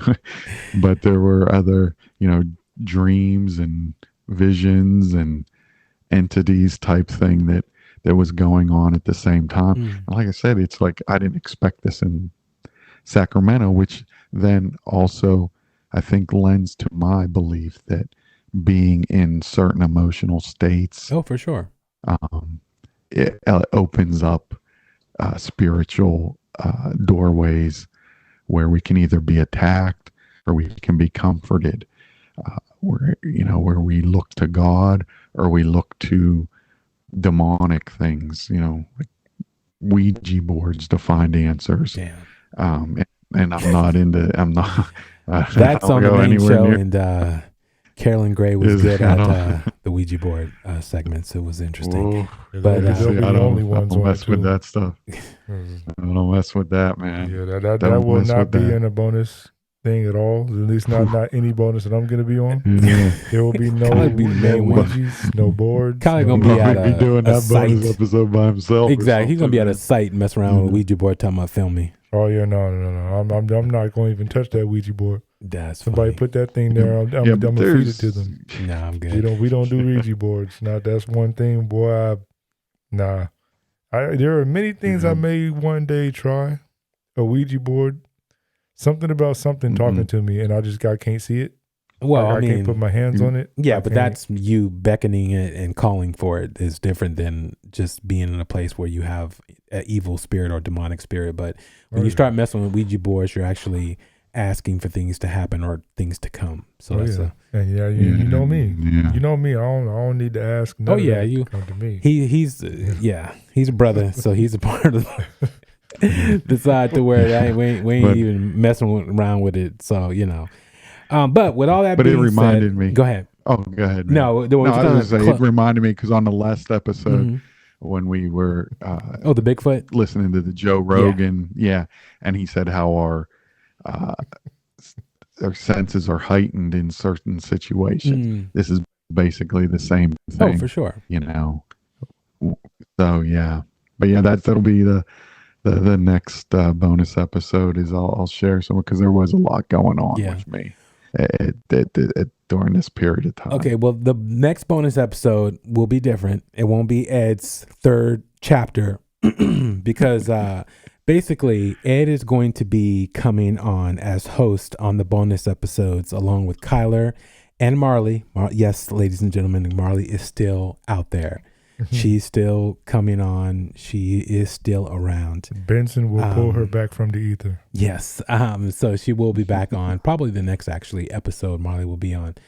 But with that being said, again, Ed is going to be the new bonus co-host on Strange Darkness Radio along with Kyler. Ed, how do you feel about that? I'm excited about it. I had a lot to talk about. Yes, so we will be hearing his stories throughout the time. But I also like talking about other people's stuff. Oh yeah, for sure. Like I said, getting into different theories and coming from where I come from, my foundation, and belief that the whole testing of spirits and it's either from God or it's not. Yeah. No, you'll definitely have a couple things. I mean, I haven't even told. There's a couple stories I haven't told on here yet, and you're gonna. I think you, especially Ed. Ed he'll probably get a kick out of one of them. Like that's one that I don't even think I told it on Spaces when we were on there. Yeah, I might have, but I don't think I did. And people, please check us out on Spaces. On X, which is Twitter. We will probably be doing a up and coming episode on Spaces, and it's more just a general conversation. You guys can join in. Feel free to call, to add on Spaces. Then we'll add you in just to be able to tell your stories and conversate, ask us questions, and so on and so forth. Eventually, we will get Ed to pop on Spaces also. I think it's a pretty cool outlet as a group to conversate. And for those upcoming things, follow us on Twitter or X. Definitely follow us on Instagram because I will post when we're actually going to be doing our next Spaces. So definitely check us out. And again, Kyler, any last words before we close it out? This is a long episode. This is probably the longest bonus episode. That's good because it's a bonus. So, I don't think not too much else to say. I mean, just don't, I got one thing, just don't be too scared to do strange things in the dark. Other than messing around with the Ouija board.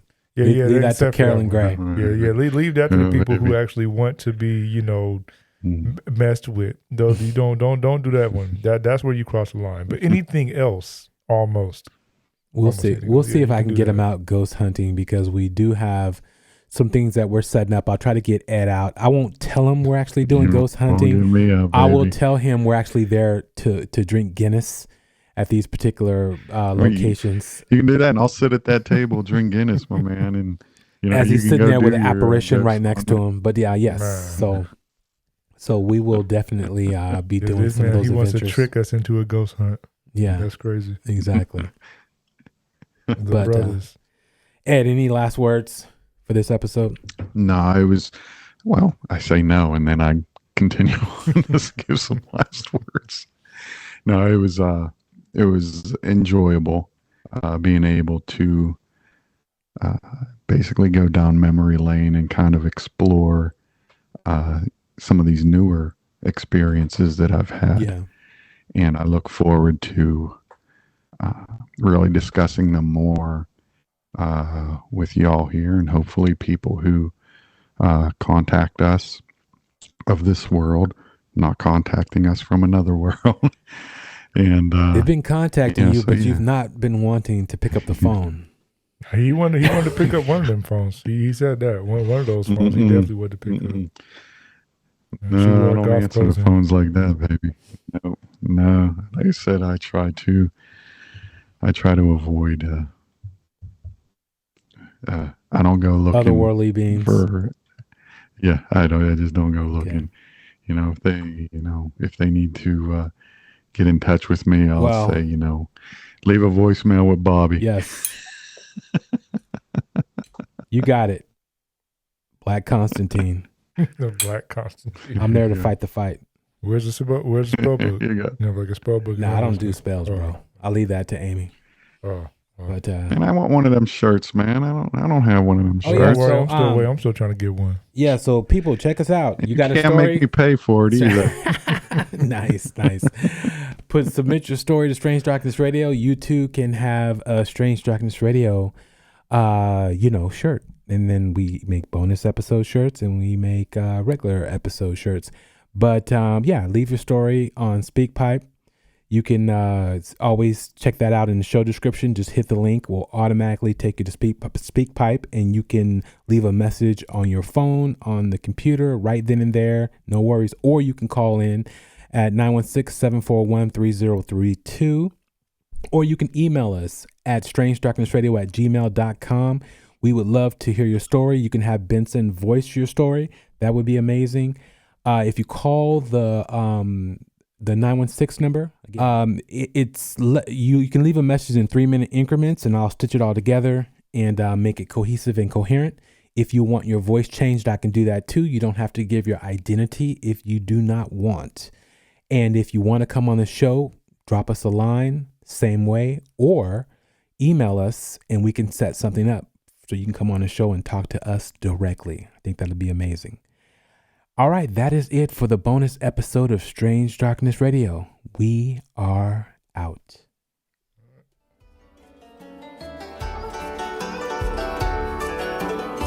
We've had a fantastic time on tonight's bonus episode of Strange Darkness Radio, and we appreciate you joining us. If you have your own strange and eerie experiences to share on our show, please reach out to us via email at strangedarknessradio@gmail.com or by calling our hotline at 916-741-3032. We're eagerly awaiting your stories. Please leave a review and subscribe. Join us at the Hotel Paranormal. Until next time.